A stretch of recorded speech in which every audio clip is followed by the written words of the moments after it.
Hello and welcome to this week's episode of Music Fastball. Last week we were talking about data and operational maturity curves and how we can set benchmarks for operational excellence in music rights investing. This week we're talking about valuations and the challenges that both our valuation experts in the industry face during that process and some of the expectations and requirements that funds have post catalog acquisition. Sam, let's talk about it. Yeah, I think that, when there's kind of two sides of the story here. There's the pre-acquisition and post-acquisition. Valuations done before acquisition, generally like using static data sets, is looking at a historic point in time. It's a fixed point view. I think that the challenges vary significantly after acquisition when you're onboarding it. That's when the kind of rubber hits the road. The assumptions you've made before are kind of now like working assumptions that you have to kind of operate within. That's just a different beast, isn't it? Exactly. It just requires, different kind of tool sets, I guess, requires a bit more sophistication. When you value one catalog, you are dealing with a subset of the information that would be required to value an entire fund, which is ultimately a collection of catalogs. Increased number of rights types, increased number of revenue and royalty statements that you have to process on a day or a monthly basis.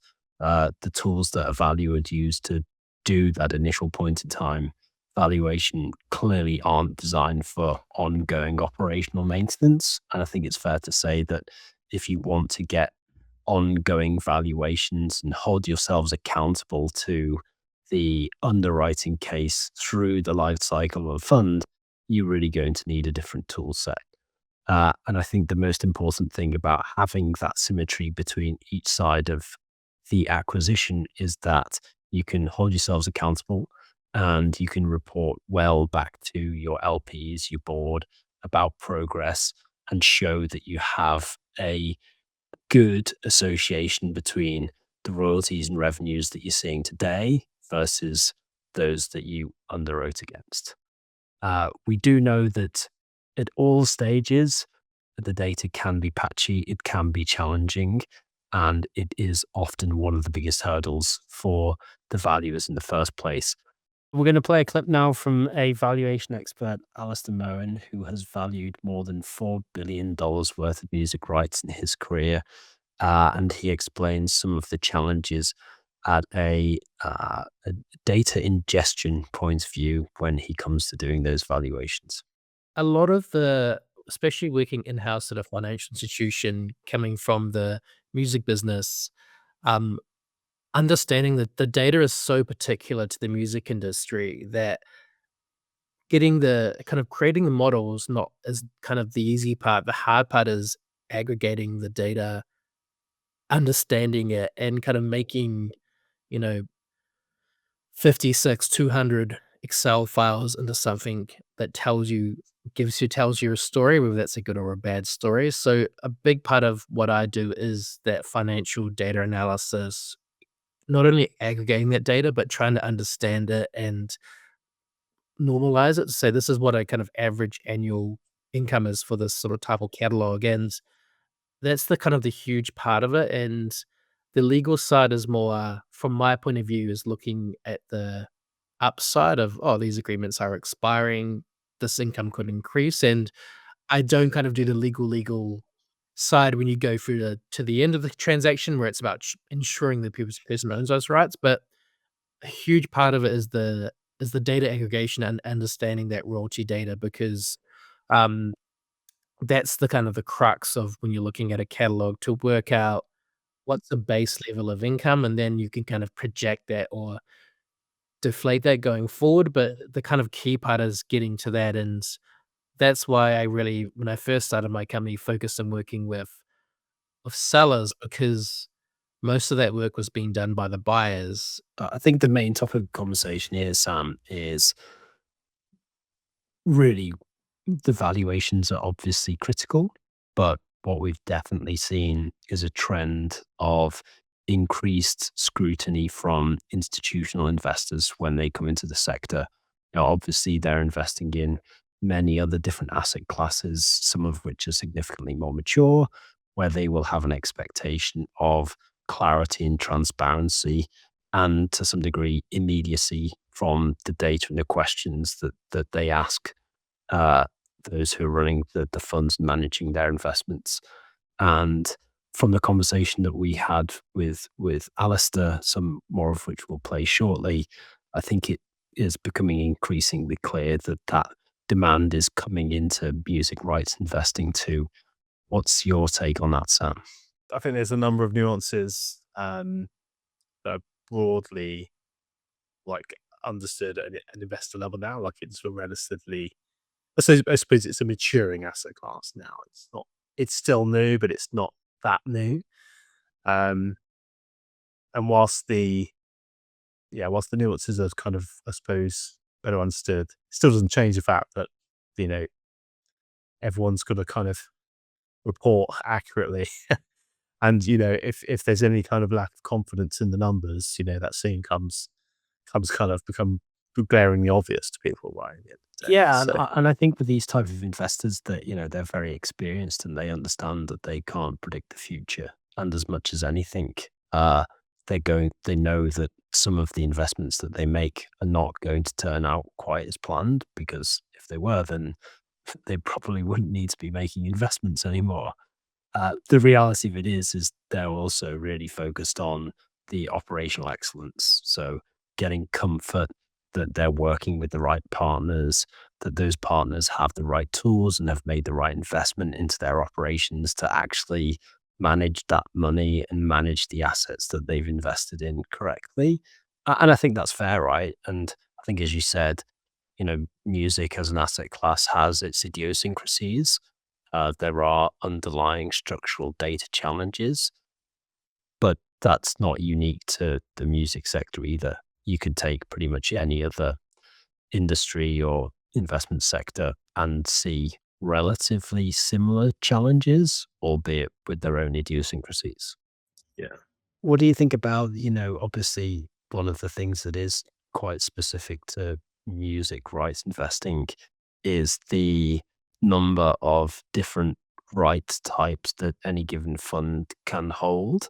And that in itself just presents a data challenge and an operational one at that. You know, if you were a relatively small business and had very many or numerous different suppliers, that makes your life just more difficult because you have to have relationships with them, you have to have the capability to audit them, you have to understand their businesses to understand how revenue is going to flow through yours. Now, in a more traditional industry, you might have standard payment terms from consumption through to payment, but that definitely doesn't exist in music. And that also requires, you know, sophistication in processes and data sets to to align those so you can get comfortable with, okay, well, we've seen this increase in streaming on one of these platforms. Why hasn't that flowed through to our royalty statements yet? And it, you know, it's likely because of there's some upstream processing delay or something like that, right? I think it's also just by being on the front or being able to be on the front foot with these things because broadly, there's so many different types of contracts that have been conceived, I guess, you know, at a point at which the artist signed that deal, they vary massively. And some of them will revert, some won't. Some of the publishing rights will be, you know, across different publishers. And that obviously just gets bigger and bigger as you kind of get more or more sort of assets. So yeah, I just think being like the ability to be proactive, there's probably like quite a lot of effort required to kind of get on the front foot versus just being purely reactive. And I don't know where people have really got to with that. You know, it's kind of an interesting conversation of like, where are you at? There's a lot of activity still with deal flow, but I think, you know, getting in front foot is and maintaining it ongoing rather than sort of having a spike of effort at the end. Pre-acquisition is quite important as well. Yeah, obviously, kind of in preparation for the acquisition, but also depending on who your LPs are, they're going to ask some pretty spicy questions, I would think, through the process because they want to understand the numbers. But also they're kind of used to investing in infrastructure, data infrastructure now in other markets. So it's kind of, that's a well trodden path and something that's pretty well understood that drives results in more established ecosystems. It's not been done in anger too much in this particular part of the market yet, but there's clear signals that people that have a far clearer view of like what good, like has today been a good day versus other people who are kind of just like fishing in the dark, I guess. There's always the two sides, right? So there's the reporting side, actually being able to justify what happened and being able to substantiate along with evidence, either during an audit to an upstream provider or during a board meeting to an LP who's specifically interested about this spike in revenue, why it happened, or indeed this dip in revenue, why we saw that. Being able to answer those things uh, quickly and with alacrity is incredibly important. I think if you don't have the tools in place, you can spend an awful lot of time gathering information just to try and answer those questions. And in general, they're not really value added activities. And then on the flip side, or the more proactive side is, do you have the tools and the data in place to give you insights into where the market's moving in the future? And I think the combination of both of those things really walks you towards being able to justify a lower cost of capital in the future and giving those LPs more confidence when you go to refinance or raise your second fund or indeed trade your existing one. I think all of those things play into it, don't they? Yeah, it's like simple things like Spotify increased their price in Europe, by €1 or something, and that, confidence to go out to your investors the next day and say, this is going to have a 0.4% increase of our revenue next year. That's improved our baseline by X. Like giving that clarity that quickly is like, completely different ballgame. And then on the other side of the same coin, it's, oh well, we've read this news article whereby there's an increase in AI generated music getting pumped into the streaming platforms and it's now becoming material. Okay, well, is that having a material impact on the revenues that we're seeing, or is it just a bit of smoke and fear mongering and to sell newspapers? I think they're really important questions for people to be able to answer with confidence because it allows them to take a view on their assets today. Because ultimately, every market has downturns and every market has up cycles. But at that point, at least a commodities market, you would be able to trade in either direction. I think that level of sophistication is certainly not available right now, but it feels like that's the direction of travel.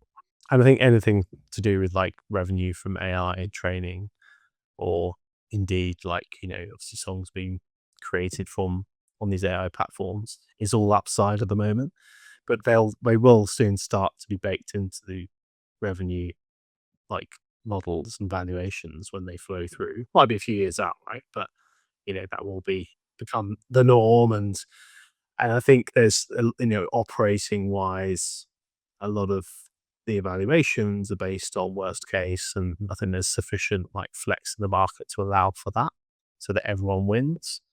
But as it becomes more commoditized, those that probably will shrink a little bit, and the operating window that people operate, kind of making decisions within will narrow, and you'll have less flex for that in the future. Yeah, and I think that that's the point in time, right, where you do have a coalescence of understanding and maybe competition around specific rights types that you really need the data and the tooling to make decisions more quickly or stand out from your competition or like really understand where your variance lies. Is it a 5% swing or is it a 0.5% swing? Like they're hugely important as the market gets more competitive. And like in any industry, the levers that you would pull to actually create the valuation are just one component part. It's having the other data points to actually apply those levers to and really understand, okay, well, what kind of margin for error are we playing with here? And can we get confident that we've got sufficient tooling to allow us to play within those margins? Or are we literally just, okay, well, we can negotiate as hard as we can, and that's going to give us a decent enough space? Yeah. Look, Sam, that's super interesting insight. We're going to play another clip now from our guest, Alaister Moughan, who talks about some of the practical challenges of doing these valuations in the real world and what he's seen as an increased desire from institutional investors to level up in terms of reporting, insight, and obviously, therefore, the tool sets that go along with it. The main obstacle is just like the sheer complexity and size of the data. It's really hard just from looking at the top line to say whether a number of $1 million is reliable or not. And there's a lot of kind of analysis to go into to try to remove things which are one-off payments or things which aren't regular, and also just to like classify the income in a kind of more digestible way. So, for example, to have the income by this is the income from streaming, this is the income from radio play, this is the income from this. So you can begin telling that story because, yeah, especially music publishing is such a complicated, such a complicated distribution system that, like, when I first started working in the finance industry, like, it's really hard for people, people want to say, "Oh, like, if I get played on radio tomorrow, when do I get paid from that?" And you're like, basically, the answer is, I'm sure someone will say they know that. No one knows, right? But the answer is eventually you probably will get paid at some point. So, like, there's a lot of kind of getting comfortable with yeah, that kind of system. And I'm trying to like, by having that experience of looking at data to get comfortable with those things and also to spot things of like, is he missing registrations here? Or this doesn't look like this could be earning more, and this looks kind of a little bit off in a positive way that if you were paid attention to it, you could get to bring more to it. So a lot of it is kind of that gut feel, but there's just so much work of even getting it to that point of being digestible to kind of see, to kind of interpret. And that's before you kind of get to the main kind of the main kind of opinion evaluation, where it's the kind of stuff which is quite less than 10 years old, and where does that go in the future? And that kind of the question of decay, which is where, yeah, where the kind of subjectivity comes into it, I guess. Where does he talked about the uh, lag of royalties, and that can be quite different depending on, you know, as you say, whether it's streaming or radio or broadcast or whatever. But how do you deal with that with a sort of with the transaction? Like, when does the revenue pivot from one buyer or be it one owner to another? That's why very aged catalog, older catalog has a premium, right? Because that kind of balances its way out. And then if you're looking at earnings from something which is 20, 30 years old, there might be lags there, but it kind of over a 3 to 5 year time zone kind of balances out and you kind of get comfortable with it.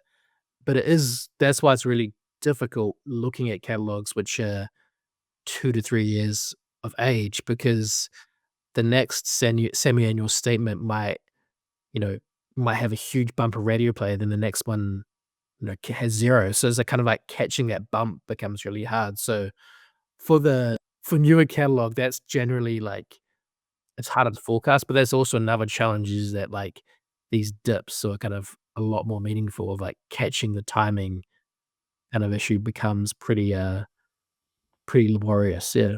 Let's say you did a deal today. From tomorrow, would you take all of the royalties, or would it be from the date the royalties come through after that day?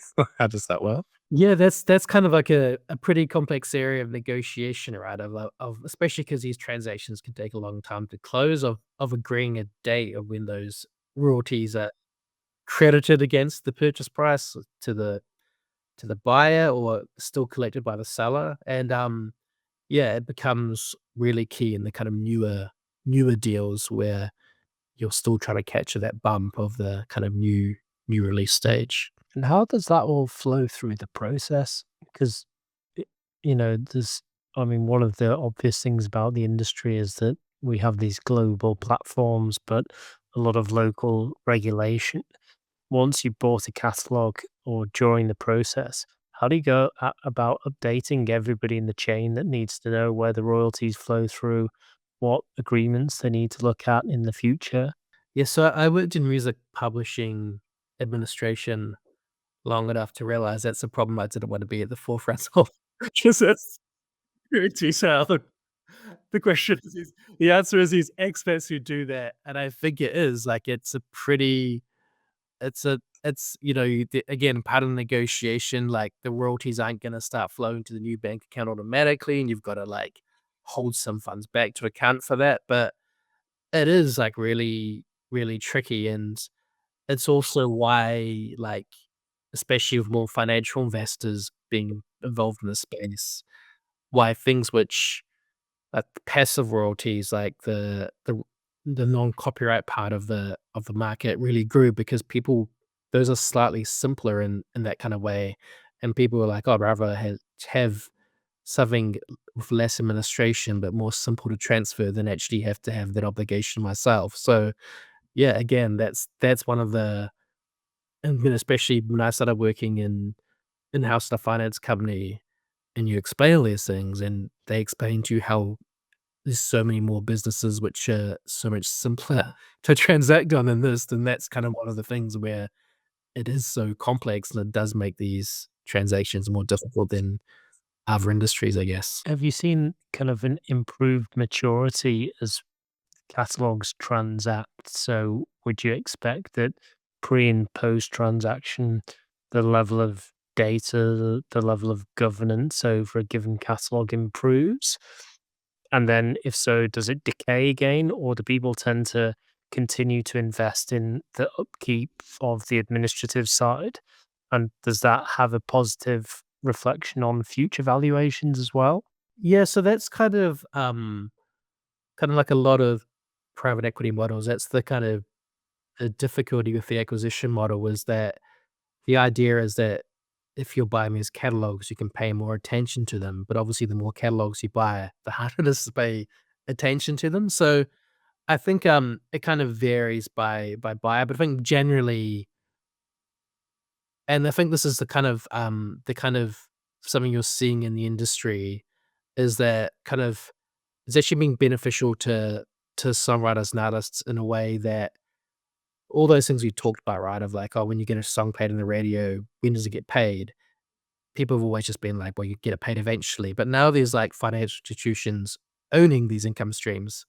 When they ask that question, they probably get more definitive answers. And they put a lot more pressure on these systems. So I think you are seeing, like, with some of the news around different performing rights organizations and the kind of pressure on them, it's kind of ironically came from these sources because people financial owners are kind of demanding a bit more kind of efficiency and responsibility over these kind of things and potentially a large number of kind of artists who are kind of like looking at this right. So I feel like, yeah, that's something which is definitely kind of a trend I've seen.